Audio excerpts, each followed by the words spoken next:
How's it going, YouTube? And welcome back to my channel. So tonight we're going to be taking a look at the Worksharp knife and tool sharpener that my buddy Jake, he had sent over to me. If you guys want to go over and check out his channel, do you guys like any fishing, kayak fishing especially?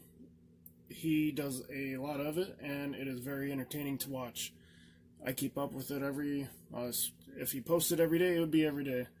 I keep up with it quite a bit, so go over there and check it out. He did send me this Worksharp tool sharpener, knife and tool sharpener.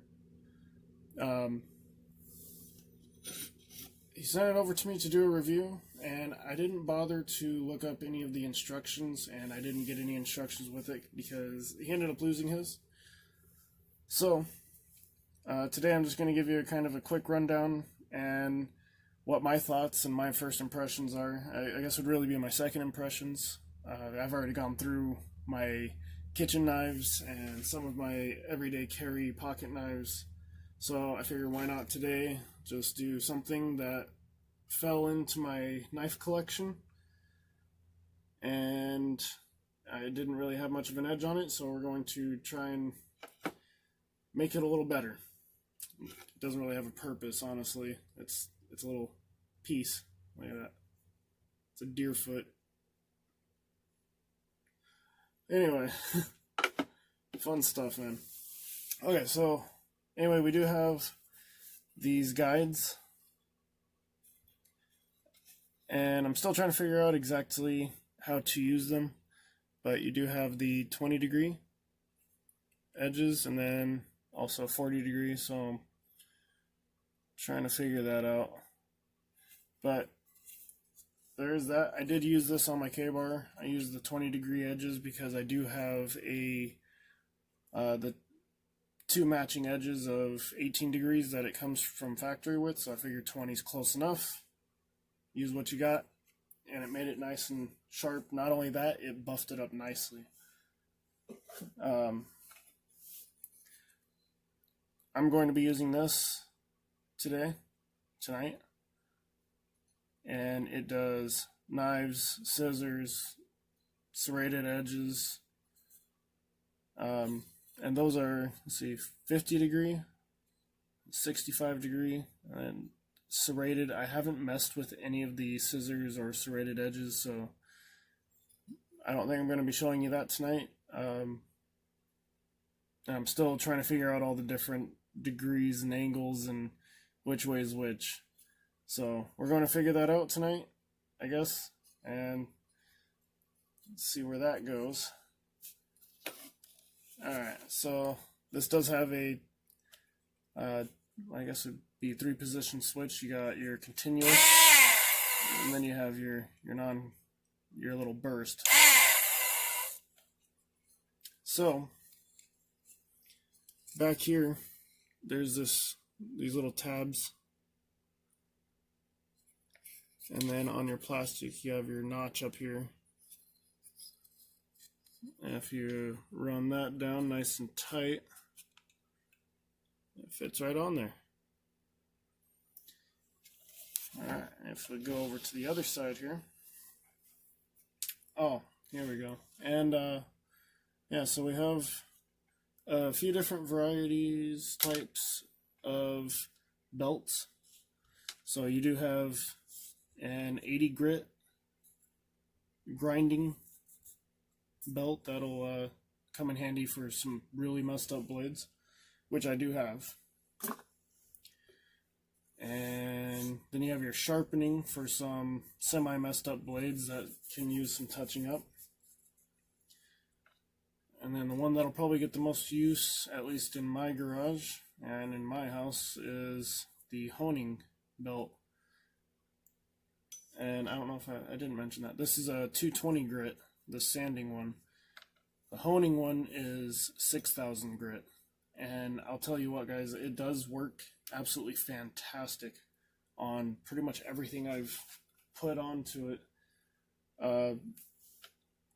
Yeah, I only had one blade catch on on the first honing belt that Jake had sent out, and I'm sorry, Jake, it did, I know you said it doesn't matter, but I did nick one of the belts with one of my horrible edges. Yeah, they do have these replacement packages and assortments, and these things are, I would say, roughly between 18 and 20 bucks on most websites you can find it on. And it just comes with a new pack of belts, so that way you have them on hand. It's not bad. And I want to say I found this whole unit online for roughly between 60 to 90 bucks, depending on where you go. So I guess choose wisely. So if you're on a budget, you're looking for something under 100 bucks, I would say get one of these, and also get yourself some replacement belts. Very handy, very useful. Oh shoot, that's what I was going to show you. So I'm going to show you real quick how to put the belt on. First off, you push this down, give it a twist, and it locks into place. So that way you don't have to fidget with that.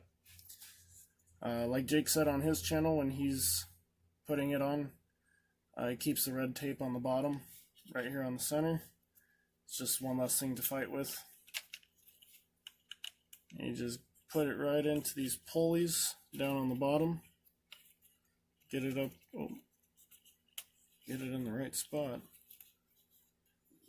And there we go. You get it in that spot, give it a twist back.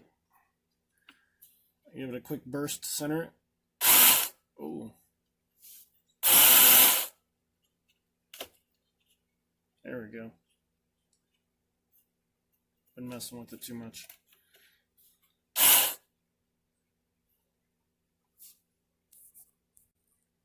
Okay, sorry about that. Had to make some quick adjustments. Been messing with it too much. Alright, so, like I said, I had no instruction manual, so I'm just kind of messing with whatever's in front of me.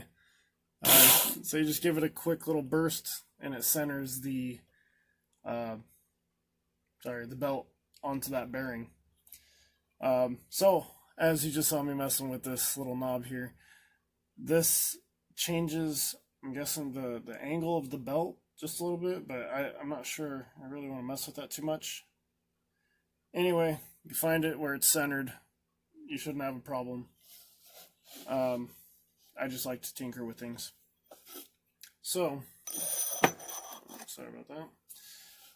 So we'll take this thing through, and when we run it through the guide, you want to make sure that this side of the blade, when going on this side over here, it should be pushed up against the guide itself, and then you push that down, give it a quick run through, and then you do the same thing on the other side, except you just keep it pushed up on that side, right up against that guide, and you pull it through, and just easy peasy, guys. Same type of thing, both sides.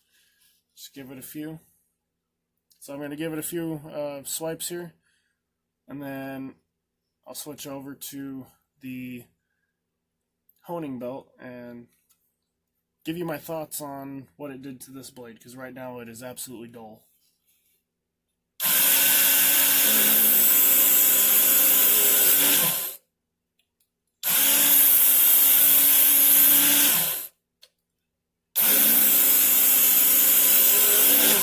Sparks, man.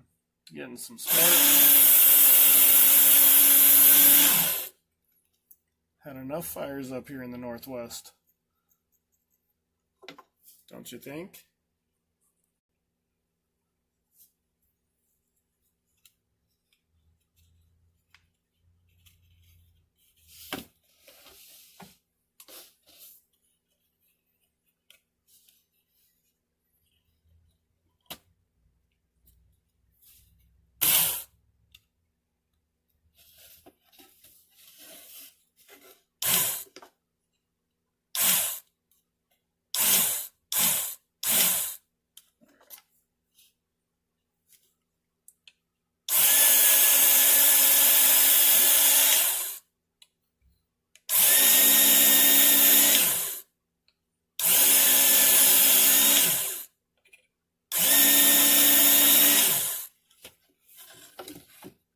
So when honing, I do like to just give it a couple strops, just go on one side to the next.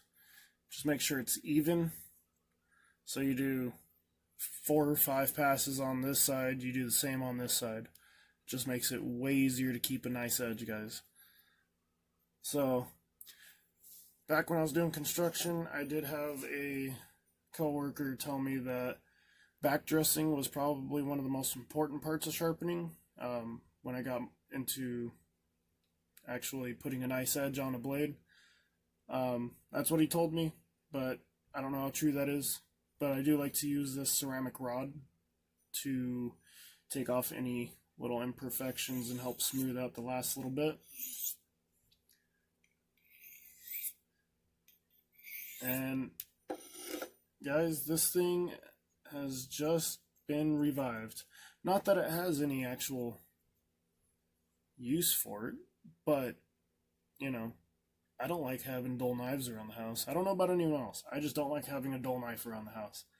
Because if by chance I need to open a package, and this is the only knife around, it better open that package.